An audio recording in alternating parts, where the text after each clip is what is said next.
Listen, I need to tell you something that nobody else will say out loud because it makes people uncomfortable. Getting to your first $100,000 is not about working harder. It's not about getting a raise. It's not about cutting out your morning coffee or skipping avocado toast. Those things are noise, distractions. What I'm going to share with you today are the 3 actual paths that will get you to $100,000 faster than anything else you'll try. And I know this because I've watched thousands of people build wealth over 5 decades, and the ones who get there fast all do the same 3 things. The ones who stay broke keep making the same mistakes over and over, thinking somehow the results will change. They won't. Before I break this down, I need you to understand something critical. Your first $100,000 is the hardest money you'll ever make. It's brutal. It's slow. It feels impossible most days. But it's also the most important money you'll ever accumulate because of something called the compounding effect. Once you hit $100,000 and you keep investing, that money starts working harder for you than you could ever work for it. The second $100,000 comes faster. The third, even faster. But you have to get that first $100,000.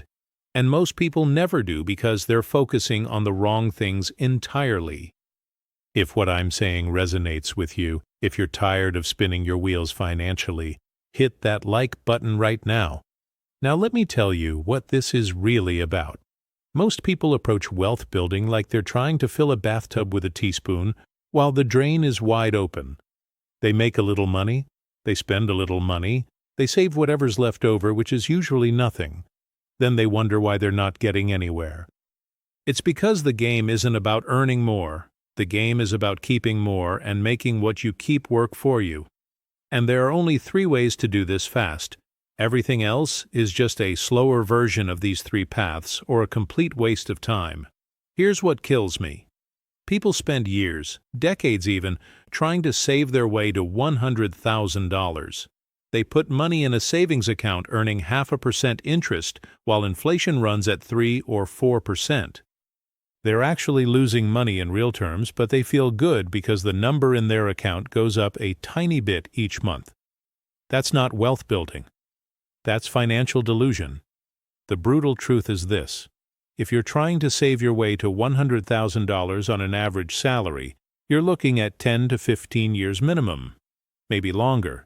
And that's assuming you're extremely disciplined, nothing goes wrong, and you never have an emergency. How many people do you know who can pull that off? Almost nobody. So, what's the answer? The first path, and this is the one most people are absolutely terrified of, is aggressive investing in the stock market with a concentrated strategy. Now, I'm not talking about putting $50 a month into some target date retirement fund and hoping for the best. I'm talking about taking a significant portion of your income, money that would normally go to rent you can't afford, or a car payment that's killing you, and putting it into a properly structured stock portfolio. This scares people because they think the stock market is risky. They think they'll lose everything. They watched their parents panic during the 2008 crisis, or they heard stories about people losing their shirts in crashes. But here's what they don't understand. The stock market has returned an average of 10% per year for the last century. 10%. Do you know what 10% annual returns do to your money? If you can invest $1,000 per month at 10% returns, you'll hit $100,000 in just over 6 years. 6 years. Not 15. Not 20. 6. But most people won't do this because they're afraid. They're afraid of volatility. They're afraid of seeing their account value drop during corrections. They want safety, and safety keeps them poor. Let me tell you something I learned watching market cycles for 50 years. Risk and return are married. You cannot have high returns without accepting some level of risk. The question is not whether you'll take risks. The question is whether you'll take smart risks or stupid risks. Buying a new car on credit is a stupid risk. Investing in a diversified portfolio of quality companies is a smart risk. But people do the first one all the time and avoid the second one like the plague. Why? Because financial literacy in this country is a joke, and nobody teaches you how money actually works. So let me break down what this actually looks like in practice. First, you need to be investing at least 15 to 20% of your gross income. Not your net income. Your gross income. If you're making $50,000 a year, that's $750 to $1,000 per month going into investments. I can already hear the objections. But I can't afford that. I have bills, I have debt, I have expenses. Of course you do. Everyone does. The difference between people who build wealth and people who stay broke is that wealthy people pay themselves first. They invest first, then they figure out how to live on what's left. Poor people pay everyone else first, then try to save whatever's left over, which is nothing. This is where discipline separates winners from losers. You have to make investing non-negotiable. It comes out of your paycheck automatically before you even see the money. You adjust your lifestyle to fit what remains. You live in a smaller apartment. You drive an older car. You cook at home instead of eating out. These aren't sacrifices. These are strategic decisions that accelerate your path to $100,000 by years, maybe decades. And here's the key. You're not putting this money into random stocks because your coworker gave you a hot tip. You're building a portfolio of index funds or dividend-paying blue-chip companies that have survived multiple market cycles. You're thinking in decades, not days. When the market drops, and it will drop, you don't panic and sell. You buy more because stocks are on sale. This is how wealth is actually built. Now, the second path is faster but harder. It requires you to increase your income dramatically through skills, not through time. This is where most people completely miss the opportunity because they think the only way to make more money is to work more hours or get a small raise at their current job. That's not how you get to $100,000 quickly. You get there by developing high-value skills that the market will pay a premium for and then selling those skills aggressively. Let me be specific. If you're making $50,000 a year in some dead-end job with no growth potential, you're on the slow path. You could save 10% of your income for 20 years and still not hit $100,000. But if you spend 6 to 12 months learning a high-value skill like software development, digital marketing, sales, data analysis, or any technical skill that companies desperately need, you can double or triple your income within 2 years. And once you're making $100,000 to $150,000 per year, getting to $100,000 in savings becomes exponentially easier. I've watched this play out hundreds of times. Someone making $40,000 a year struggling to save anything, they invest time and effort into learning a marketable skill. Within 18 months, they're making $80,000 to $90,000. Suddenly, they can invest $2,000 per month instead of $200,000. Their timeline to $100,000 shrinks from never to 3 to 4 years. This is the path that's available to almost everyone, but most people won't take it because it requires work outside of their regular job. It requires sacrifice. It requires spending evenings and weekends learning instead of watching television or scrolling social media. It requires delayed gratification. And most people, if we're being honest, are not willing to do that. They want the results without the work. They want the destination without the journey. And that's why they stay exactly where they are year after year after year. Here's what this actually looks like. You identify a skill that's in high demand. You spend 6 to 12 months learning it intensely. You build a portfolio of work to prove your competence. You start selling yourself aggressively to employers or clients. You don't wait for permission. You don't wait for someone to notice you. You force the market to pay attention by demonstrating value. And once you land that higher-paying job or client, you don't inflate your lifestyle to match. You keep living like you were making $50,000 while you're actually making $90,000, and you invest the difference. That $40,000 gap gets you to $100,000 in 2.5 years. This is the path that changes everything. But you have to be willing to put in the work when everyone around you is relaxing. Let me ask you something honest. Are you scared you'll never hit $100,000? If that fear is real for you, if it keeps you up at night wondering how you'll ever get ahead, Comment below what's holding you back and finish with, "But I will win this fight." Sometimes saying it out loud is the first step toward actually doing it. Your comment might give someone else the courage they need too. Now, the third path is the one that almost nobody talks about because it makes people deeply uncomfortable. It's the path of extreme frugality combined with geographic arbitrage. This isn't about clipping coupons or buying generic cereal. This is about making radical decisions that most people are too proud or too comfortable to make, and it can get you to $100,000 faster than either of the first two paths if you're willing to execute it properly. Here's what I mean. The average American spends 60 to 70% of their income on housing, transportation, and food. 60 to 70%, that means if you're making $50,000 a year, $35,000 of it is going to these three categories before you even start talking about anything else. Now, what if you could cut that in half? What if instead of spending $35,000 on these necessities, you spent $15,000? Suddenly, you have $20,000 extra dollars per year to invest. At 10% returns, you hit $100,000 in 4 years. 4 years. But how do you cut your cost of living in half without living in a cardboard box? Geographic arbitrage. You move to a place where the cost of living is dramatically lower, but your income stays the same or close to it. This used to be impossible for most people, but remote work has changed everything. If you can keep a job that pays a coastal city salary while living in a place with Midwest or Southern cost of living, you've just hacked the system. Let me give you real numbers. If you're living in San Francisco or New York making $70,000 a year, you're probably spending $3,000 a month on rent for a tiny apartment. You're spending another $800 on transportation, insurance, parking, all that. You're spending $600 on food because everything is expensive. That's $4,400 a month, $52,800 a year just on the basics. You're broke before you even start. Now let's say you move to somewhere like Austin, Nashville, Raleigh, or any number of mid-tier cities with lower costs. Your rent drops to $1,200 for a better apartment. Your transportation costs drop to $400 because insurance is cheaper and you're not sitting in traffic burning gas constantly. Your food costs drop to $400 because groceries cost half as much. Now you're spending $2,000 a month, $24,000 a year on the same basics.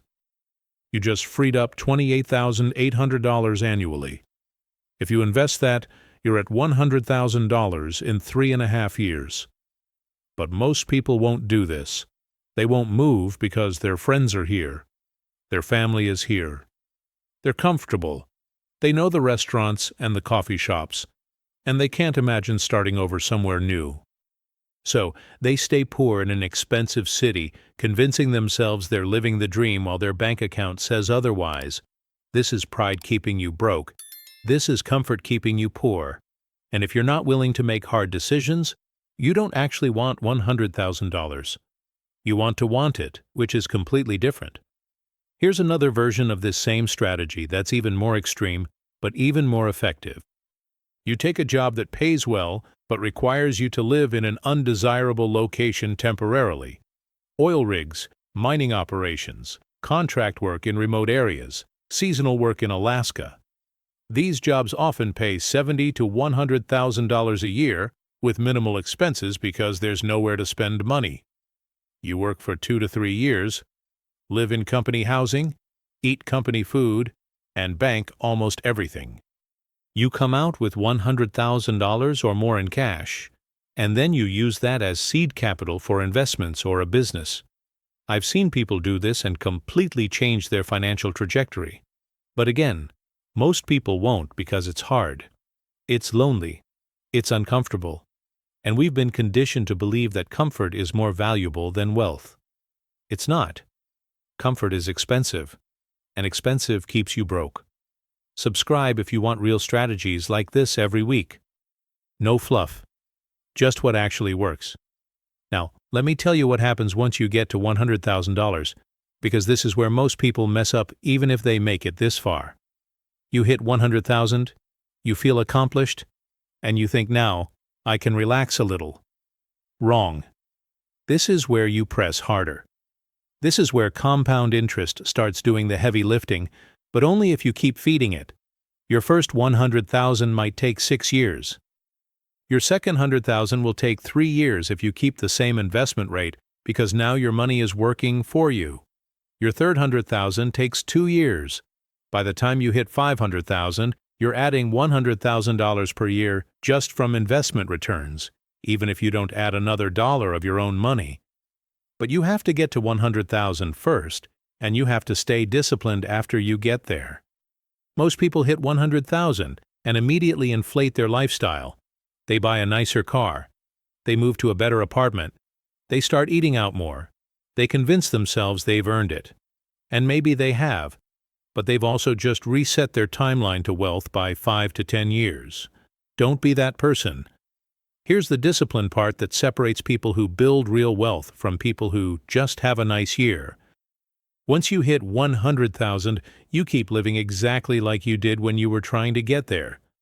You keep investing the same percentage of your income. You keep driving the same car. You keep living in the same place. You act like that $100,000 doesn't exist except as a tool to build the next 100,000. This is the test. This is where most people fail. They get a taste of success and they want to celebrate by spending money. But winners understand that the celebration comes later, much later, when you have so much money that spending some of it doesn't matter. Right now, every dollar matters. Every dollar is a soldier in your army building wealth. You don't send soldiers home just because you won one battle. You're trying to win the war. Let me give you the brutal timeline reality. If you do nothing, if you keep living the way you're living right now, you'll probably never hit $100,000 in savings. The average American has less than $5,000 saved.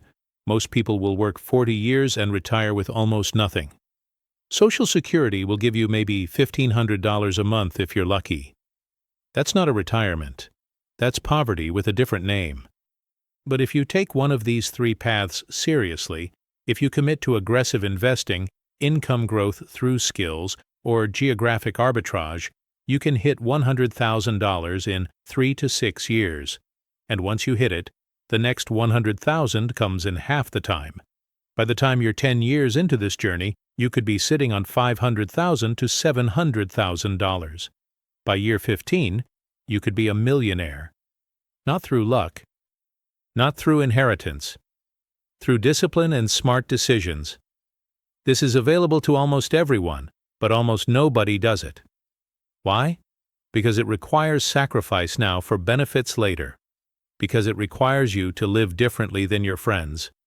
Because it requires discipline when everyone around you is being impulsive. Because it's hard, and most people choose easy. Share this with someone who needs to hear it. Sometimes the best thing you can do for someone is show them what's actually possible. Now, here's what you need to do starting today. First, calculate your current savings rate.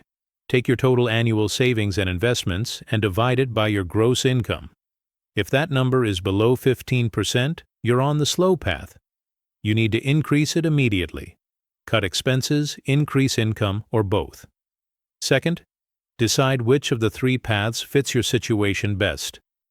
If you're young with low expenses, aggressive stock market investing is probably your path. If you have time and energy, skill development and income growth is your path. If you're tied to a high-cost area but can work remotely, or you're willing to make geographic moves, arbitrage is your path. You don't have to pick just one. You can combine them. The people who get to $100,000 fastest are usually doing 2 or all 3 simultaneously. Third, automate everything. Set up automatic transfers from your paycheck to your investment accounts. Make it impossible to access this money easily. The more friction you create between you and your money, the less likely you are to spend it on stupid things. Most people fail because they rely on willpower, and willpower runs out. Systems don't run out. Build systems. Fourth, track your progress obsessively. Check your net worth every month. Watch that number grow. Let it motivate you. When you see your net worth jump from $20,000 to $30,000, it reinforces that what you're doing is working. When you hit $50,000, You're halfway there, and the finish line is in sight. This positive feedback loop keeps you disciplined when you want to quit. And fifth, find other people who are on this same journey. Most of your friends and family won't understand what you're doing. They'll think you're cheap or weird or obsessed with money. You need to find a community of people who get it, who are also building wealth, who will encourage you instead of sabotaging you. This is why I built this community here. We're not here to make excuses. We're here to make progress. Now, I know what some of you are thinking. This sounds hard. This sounds like a lot of sacrifice. You're right. It is. Getting to $100,000 is hard. But you know what else is hard?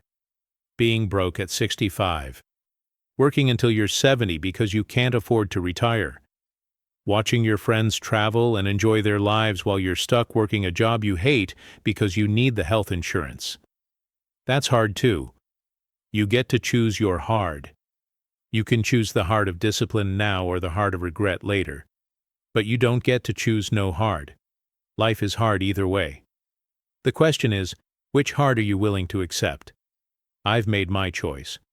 I chose discipline decades ago, and now I don't have to worry about money. I don't have to ask permission to retire. I don't have to work if I don't want to. That freedom came from years of doing exactly what I'm telling you to do right now. And if an old guy like me who started with nothing can do it, so can you. The only question is whether you will. Drop a comment telling me which of the 3 paths you're taking.